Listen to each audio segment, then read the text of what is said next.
Hello Stampers, this is Yana Smakula for My Favorite Things. Welcome back for another video tutorial.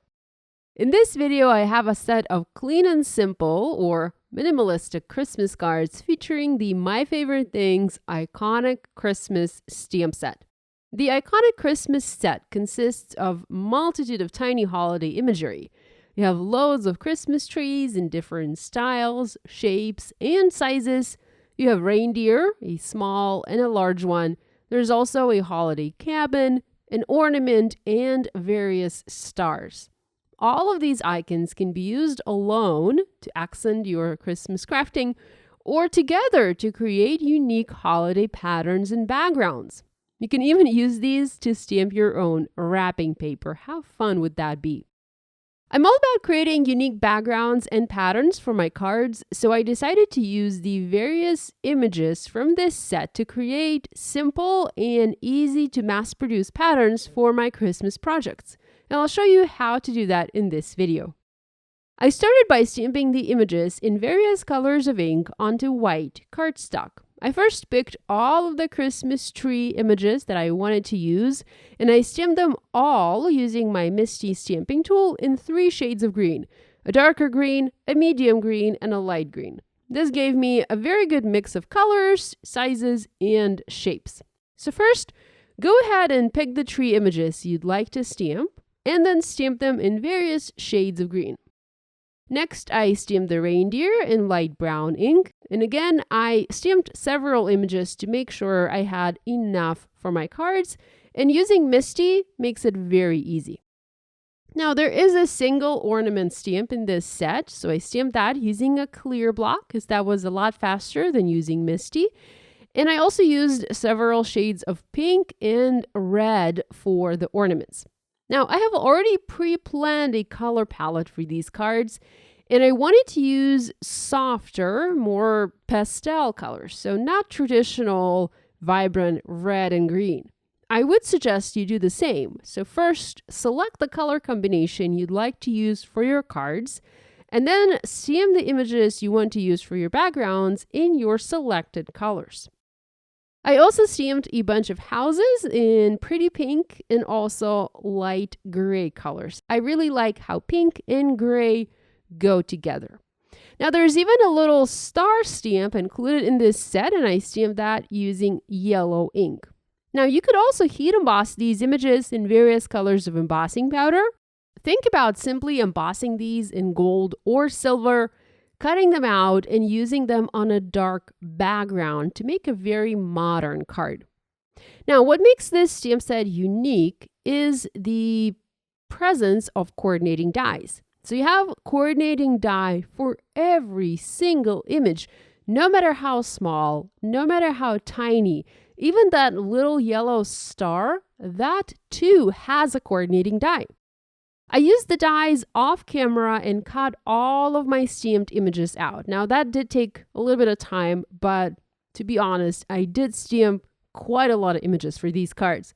You can certainly skip using the coordinating dies and simply stamp the images directly onto your background if you're using a white background, but I prefer to add dimension to my cards, and having dies to cut these icons out makes it so much easier. Plus, I love to layer my die cuts, and layering die cuts is best when the images are cut out. If you don't cut them out, you'll have to mask them, and masking tiny icons like these could be very hard. And the third reason for cutting them out is this allows you to use these images on a different color background, not just white. Like I'm doing here, I'm using a pale pink background. Once I had everything cut out, I sorted the pieces on my desk. You can see that I have a pile with reindeer, a pile with ornaments, a pile with houses, a pile with stars, and also a bunch of smaller piles with various shaped trees. This made the next step of the process a lot easier. If you have a little sorting dish, you can use that to help you sort all of your die cuts as well. Now, the next step is creating the background or the pattern for your card. For my first example, I wanted to create a full card background. Now, I envisioned a pattern contained on the card front with about a 1/4 inch border from the edge. I picked and placed the sentiment that I wanted to use for this card at the bottom of my panel. This way, I know not to place any icons onto that area when I'm planning the element placement. At this point, I play around and I just position things. I do not adhere anything just yet. I simply pick the images that I want to use. I group them. I add foam adhesive to the back. I place the images onto the background, but I do not adhere them just yet. This way, I can still move things around. I can rearrange element placement, and I can basically easily work on my background and move things the way I want. I divided the panel into 3 horizontal sections and 3 vertical sections. Now, the 3 horizontal sections are a lot more prominent. You can see I have 3 rows here. The vertical sections aren't as prominent, but I do have images somewhat grouped so that there are 3 groupings in each row. I used my crystal katana tool to help me position the little pieces and move them around when needed. You can also use tweezers, and I actually highly recommend using some sort of a pickup tool to help you build your backgrounds. Once I was completely happy with the element placement, I used another identical background panel and I stamped the sentiment where I had it pre-planned on my test panel. I used VersaFine Onyx Black ink and stamped the sentiment using Mini Misty stamping tool. You can see that I now have 2 panels. My card front panel on the left, that's the one that will actually go on the front of my card, and then my test panel on the right. Now I need to transfer the images from the panel on the right onto the panel on the left and adhere them. I just do this one image at a time, starting in the corner. So I'm not starting in the center. I'm making sure that I start in the corners and then I fill the center in. So I'll first do the top row, specifically the outer corners, and this way I can make sure that the elements are properly spaced. And then I will do the bottom corners, again, to make sure that everything is properly spaced and that I didn't group some elements too tightly together. I then finish the bottom row and move on to adding the pieces from the middle row to complete the background. Now, every single element is popped up. Some are layered. For example, the reindeer is layered over the tree in the top left-hand side corner, and so is the house in the bottom right-hand side corner. And even the little yellow stars are popped up on this card. You can, by all means, stamp the stars directly onto the background, and I do that for my second project.